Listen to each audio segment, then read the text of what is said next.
This is the Last Bartender. I'm going to be making a drink today called the siesta. I had my bottle of Campari from the Boulevardier that we made the other day, and it's just, the siesta is a wonderful summer cocktail. We've got our tequila, lime juice, simple syrup, and grapefruit juice. I spent $2 getting a little juicer that just snaps onto a cup. If you're making cocktails for yourself, you don't need an elaborate juicer. Yeah, I have the hand-pressed one for the limes, but I didn't even use it today. I just did that thing, pop it on a glass, squeeze a few times. And when you're doing cocktails just for yourself, that's plenty. So don't think that you need to go and spend $1 million to do some of the things that we're doing here. Let's dig me out here real quick.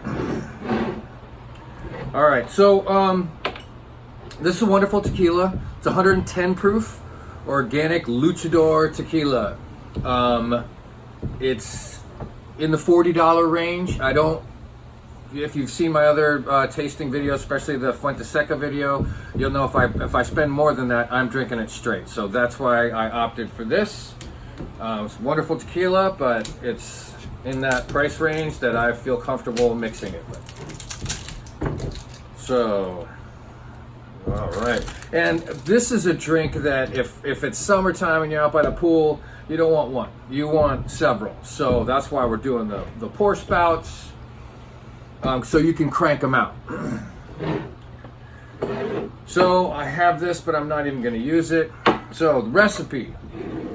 Some of them call for 3/4 of an ounce of lime and simple, and then a 1/2 ounce of the Campari and the grapefruit.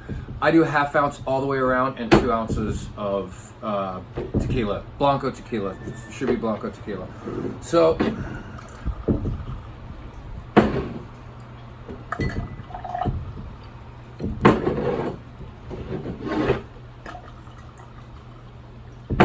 see what I mean? When you're doing this kind of drink, when you're doing these fast drinks and you're out by the pool, remember that's a 2 ounce pour, that's why that was so much more.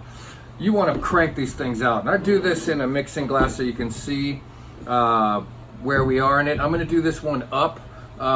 Probably should have a different glass just because when you're out by the pool, you don't want to have any glassware out there, or by the river or wherever you're at. So let's get to it.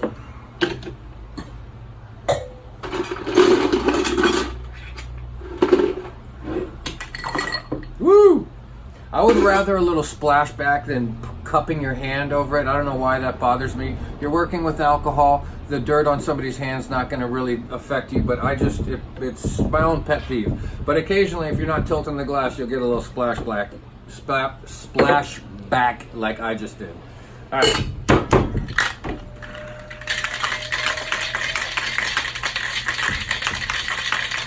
Since we're going up, we're going to shake it a little extra.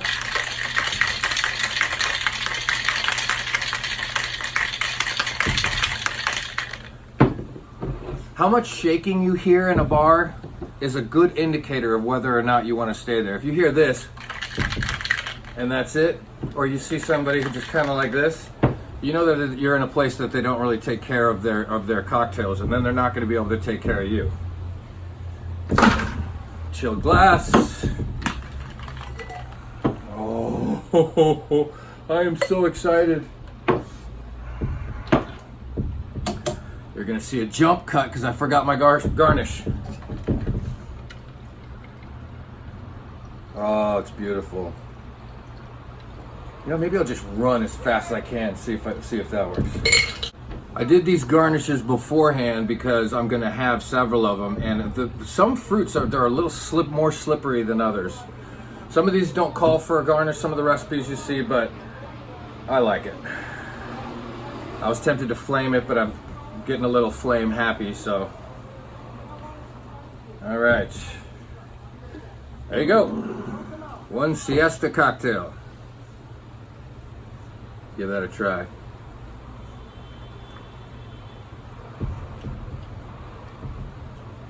I love it.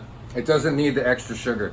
As a matter of fact, stick with a 1/2 ounce of all of these. 1/2 ounce, 1/2 ounce, 1/2 ounce, 1/2 ounce. 2 ounces of tequila. It's a wonderful drink, refreshing. I don't want it. I don't want the sweetness to battle the bitter. I like it bitter, and the grapefruit coming through. It's so much better. Story time. I worked at one place, and I stopped pressuring the place because we would get $100 if we got a drink up on the board. And I had a couple drinks that made the board, but no money, and business had slowed down a little bit at the place I was working, so I was like, okay. And then there was a new cocktail on the board, and someone got $100. And I took a look at the cocktail. It was exactly what you see here. To be fair, it was mezcal, but I mean, I don't know if you know, it's kind of counterintuitive, but tequila is a type of mezcal.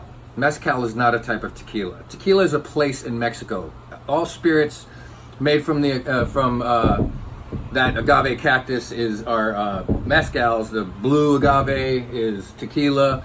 You know, there's a lot of great information and fun stuff to learn about it. But the point is, you didn't. you took a drink that already existed and you got paid for it. We had a manager at that place that was kind of slipping at the time. I think he was slowly losing his mind. But anyway, that's the story of the non-siesta siesta. This drink is so damn good. I did single strain my juices because it's not a sour. I don't like the pulp, and the pulp with Campari is not a good thing. So make sure you're straining this one when you do the juices. All right, the siesta. This is the last bartender. Happy drinking.